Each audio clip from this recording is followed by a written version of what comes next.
During the referendum, and certainly the run-up to Brexit itself, many of the Brexiteers out there, from Nigel Farage, Boris Johnson, Michael Gove, any of these big named Brexiteers would be loving you and telling you all the various advantages of Brexit, but never into specifics.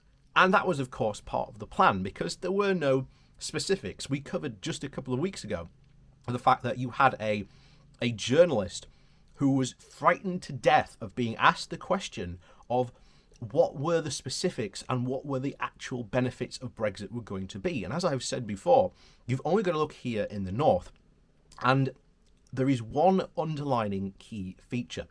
Everyone in the north of England who voted for Brexit voted for it because they were told by the Brexiteers that this would make their lives better. And that is a very, very dangerous thing to promise, because ultimately, as we've seen from the levelling up agenda, that ain't going to improve things one bit. It needs to go further, deeper, and more money spending than, shall we say, the Conservatives are even prepared to do. And they are all about short-termism. And the stuff that Boris Johnson announced in his speech, everything was short-term. Oh, have money for football pitches. We'll have a bit of a national high street day. Not really that going to be effective, really. And so eventually there will come a time where all these, Northerners are not going to be taken for fools and will turn their anger directly against the Conservative Party. And trust me, I think that anger will come a lot quicker than I think a lot of these MPs are even prepared to even acknowledge it.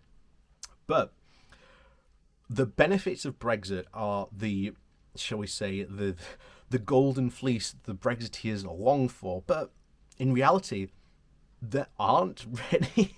There aren't any, because Brexit was always a net negative to everything that we do in this country. It was going to be a net negative. We knew that. We were telling people how much of a net negative it was going to be, but of course that was just, quote, Project Fear. And now you have a hospitality website who, quote, in the name of being fair and balanced reporting, attempted to try and list the benefits of Brexit. And well, you're just about to see how well that actually went.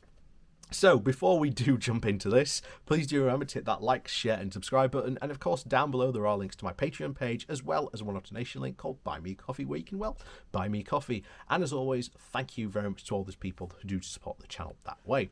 So, on with the show. So this comes from the London Economic, and the title is Hospitality Website Comes Up Short as it Tries to List the Benefits of Brexit. A hospitality website has appealed for help after it has struggled to list a single benefit for Brexit to the industry. Hospitality and Catering News posted a license-style piece documenting how Britain's departure from the European Union has positively impacted the industry. But it seemingly came up short, with the editor basically posting a blank page saying, "In the interests of balanced reporting, we are detailing the Brexit to the hospitality industry across the UK. And to date, none have been identified." In May, it was reported that the hospitality sector is experiencing a massive recruitment crisis after many EU citizens left the UK. Kate Nichols, the chief executive of the industry body UK Hospitality, told the London Economic many EU citizens had left the UK permanently as a result of Brexit. And she said some had left for good when the pandemic started. There are foreign workers from the sector who made the decision to go back to Europe over the course of the last year. And a fourth, a leading human resources software company for the hospitality and leisure industry, said it had been tracking the workforce for the last few years. A fourth spokesperson said, compared to 2019, there has been a significant reduction in EU workers. There are many more British workers than the EU workers for the very first time, but The size of the whole hospitality workforce is 28% smaller than it was exactly 1 year ago. Almost a quarter of the hospitality workers in the UK are foreign nationals, according to Mr. Nichols.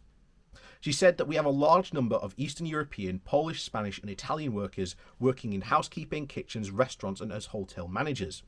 And in terms of future requirements, the system the UK government has put into place to prevent EU citizens to fill the post-pandemic jobs is disastrous. We've got to get domestic employment in the UK shortages to try and fill these shortfalls.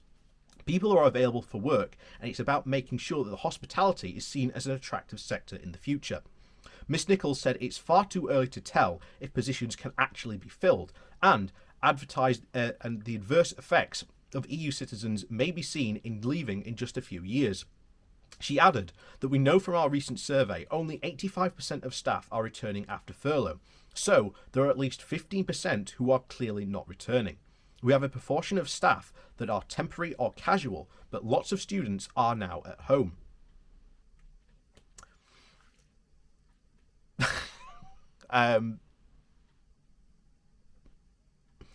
Doesn't surprise me at all. That's just it's comedy gold. It really is to someone like me who's been saying since the very beginning, this is what's going to happen. You are going to face incredibly hard, recruitment shortages, because lots of industries, especially the hospitality industry, was very, very reliant on European workers. Why? Because the hospitality sector is not seen as an attractive industry to go and work in the UK. That's just a fact that there is, and that has been very much fostered by the industry itself. But going forward, it's very hard to see how they're going to change that view of working in that sector. I genuinely don't know how they intend to do it, and how they intend to get around it, because even more with the UK's post changes to immigration rules now making it even harder to hire someone from the EU.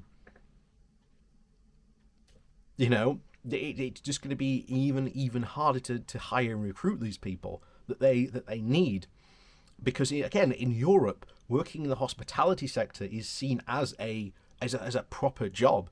As bizarre as that is to sound, but you look at, again, on the continent, there are full colleges and universities for working in the hospitality sector, where you can get a degree in hotel management, or you can do all sorts of these different things. That's over there in Europe. There's absolutely nothing like that here in the UK. Indeed, I think the highest level you can go is like a equivalent sort of A-level type thing, like a BTEC in catering, and after that, that's it. That's as high as you can go. There's no universities or anything like that. And again, one of the most prosperous places to get trained as a fully professional waiter or even butler is the Ritz. And even the Ritz, it's people who were coming to fill those positions weren't from the UK, they were from Europe, because they knew of the reputation of the Ritz. And it's an industry that is going to be facing some very, very hard times, especially in recruitment. And it's difficult to see how they get out of this. It's very difficult to see how they get out of this. But we did tell them this is what was going to happen. But there you go. So anyway, as always, please do remember to hit that like, share and subscribe button on your way out. And of course, down below, there are links to my Patreon page and a one-off donation link called Buy Me a Coffee, where you can, buy me a coffee. And as always, thank you very much to all those people who do support the channel that way. And of course, please do keep on remember to wearing your masks. And of course, maintain and think about social distancing when you're out there, please. As always, thank you for watching, and we'll see you all next time.